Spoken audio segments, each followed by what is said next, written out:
Hello everybody, it's November 22nd, 2023. It's about 11:20 out CST and I'm just going to talk a little bit today about ophiolites. For those of you that don't know what an ophiolite is, it's basically when two plates meet and one plate starts to go under another, but a fragment. It'd be like if I did this and my fingernail bent back and my fingernail ended up on top of this one and gets accreted.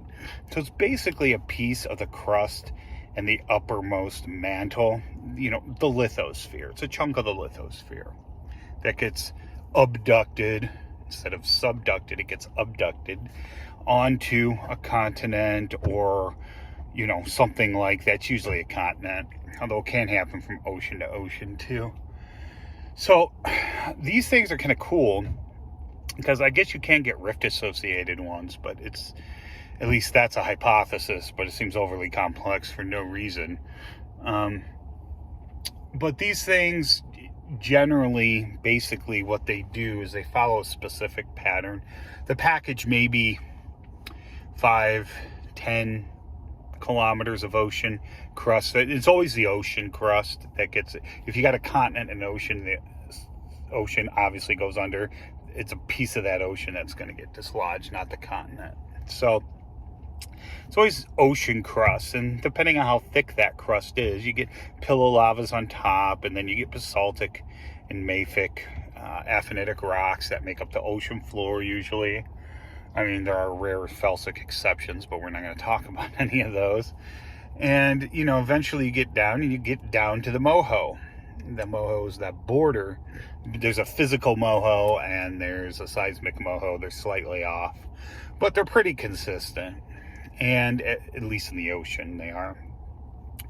And you get a bit of that thrown up onto the continent as well, and that'll be very ultra mafic rocks. Okay, they can become serpentitized. I can never say that. After a while, we're very ultra mafic rocks, or altered mafic rocks too. They don't have to be ultra mafic, but they usually are. And let's see, I think that's pretty much it. But the reason why I'm talking about this is because there's actually a decent one of these slices in northeastern Wisconsin, part of that Pembine-Wausau terrain that makes up the Pinokian orogeny that I've talked to you about many times. And it's it's not the smoking gun, but it's definitely a very far piece of evidence that you had the Pembine-Wausau terrain meet up with the Superior Craton, and you had subduction going on. Z last year and a bunch of other people, Z as in ZI, tried to argue that it was a rift ophiolite and that the Pembine-Wausau terrain has an Archean craton. It does not. There is no Archean craton under the Pembine-Wausau terrain. There is under the terrain just to the south called the Marshfield, which is probably a continental fragment that originally rifted from maybe the Wyoming. I think it's the Wyoming craton, which could have come from the Superior Craton originally itself, or Kotvala, or whatever. Okay, but the signatures are very similar. So Marshfield broke off of the Wyoming terrain and eventually became accreted to the Pinokian, or the Pembine-Wausau.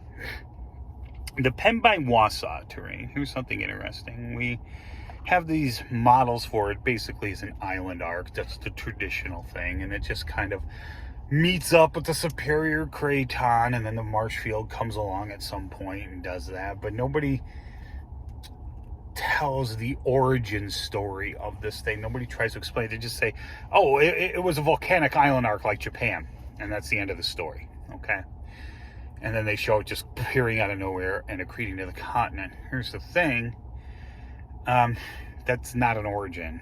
Okay, that's just we observe this here, so we're just going to model it that way because we don't have a better explanation. Now, those of you that know me know I'm trying to write some papers about the Pinocchio orogeny, and I doubt the first one's ever going to get published, because unfortunately the people that peer review it will be the old timers themselves who are stuck in their ways, and the people that, some of them are the people that came up with the idea I'm trying to falsify. So it's going to be a tough road. Now in science, I know we accept the evidence and all that, but people like their pet theories. We are still human beings. It does happen from time to time.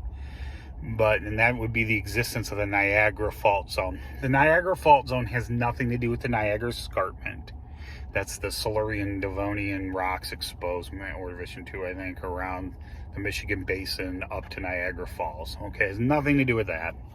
It has nothing to do with the St. Lawrence Rift. These things are all so much younger than the Niagara Fault Zone supposedly is. And the Niagara Fault Zone is about 1.8 billion with a B years old. But those of you who know me, and I'm just glad I'm not the only one who has not noticed this, is that this thing doesn't seem to exist, at least not as they model it. It's kind of a fault of convenience, because the assumption was this Pembine-Wausau terrain needed to meet up with the Superior Craton, so obviously there's got to be a fault zone there, which is actually more of a suture than a fault zone, but yeah, I'll just call it a suture from now on. And it shows up on all these maps starting in the 50s, propagated through the 60s, and this solidified on all the redone maps in the 80s and 90s. But here's the thing. This thing does not outcrop anywhere. Okay? The topography does not reflect the presence of such a structure. This stuff is not reflected in any subsurface data. It's never been drilled into. The aeromagnetic maps don't show it. And even back as far as the 60s, I forget who it was, actually wrote, and I'm quoting it in one of the papers, that the Niagara Fault Zone is really hard to spot, aka you can't see it.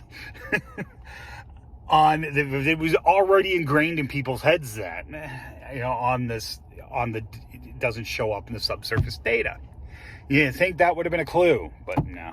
That's just how human beings are, though.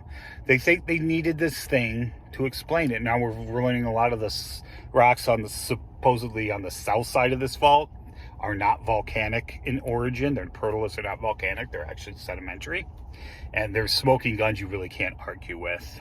And this stuff, I mean, they were mapped as like felsic things like rhyolites and things like that, but they're clearly mudstones. I don't know how people thought that. Granted, it is medium to high grade metamorphism and the area is highly deformed, but there's things like ripple marks preserved, and the gray wackies, which are less metamorphosed, I have found white pieces of quartzite in it, not as xenoliths, but as clasts. They are unaltered. There's no big zone, nothing like that. They were derived from the nearby Sturgeon quartzite. It's like 10 kilometers away. It's a freaking pebble. It's a somewhat angular pebble, but it's still a pebble. So, there's faults with far more expression at the surface in the Upper Peninsula than this Niagara Fault, which has none. Okay, I mean, they've drilled into like the Keweenaw Fault. There's many outcrops of the Keweenaw Fault. There's one is about 5 to 10 meters wide of where the fault has just messed everything up at Hungarian Falls, and that's not a suture. That's just a normal fault that became reversed, and it has far more surface expression, and the topography reflects it than the Niagara Fault. Okay, now granted it's a bit younger, but that doesn't matter. This thing just doesn't exist. Anyway, I'm digressing. So we have a lot of, so what do I think the Pembine-Wausau terrain is? I think it formed near a rift, or actually on a rift that was being subducted. Yes, you can subduct rifts. This happens. It's happening right now on the west side of North America. Okay, it seems weird, but you can. That's one of the reasons why we think slab pull is more of a stronger mechanism for plate tectonics than ridge push is, because ridge push can't fight the subduction. Anyway, I digress. Well, what if you had like an Iceland scenario? You had a hot spot under the rift and you formed an Iceland type thing near the continental margin because this rift was already getting subducted. As the rift gets subducted, the plate velocity would decrease. It would allow magma to pool and rise up. And if there was a hot spot under there, you get an Iceland type thing. So it would have formed really near the Superior Craton.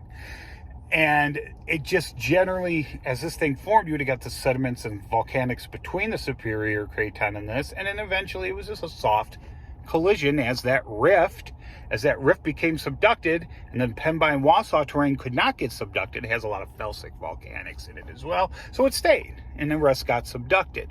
This would also help explain why the sub-area impact, the crust in the sub-area area, when the impact at the Pinocchio orogeny is about 1.90 to about 1.81 billion years ago with a B, somewhere around there, plus or minus, like something like that.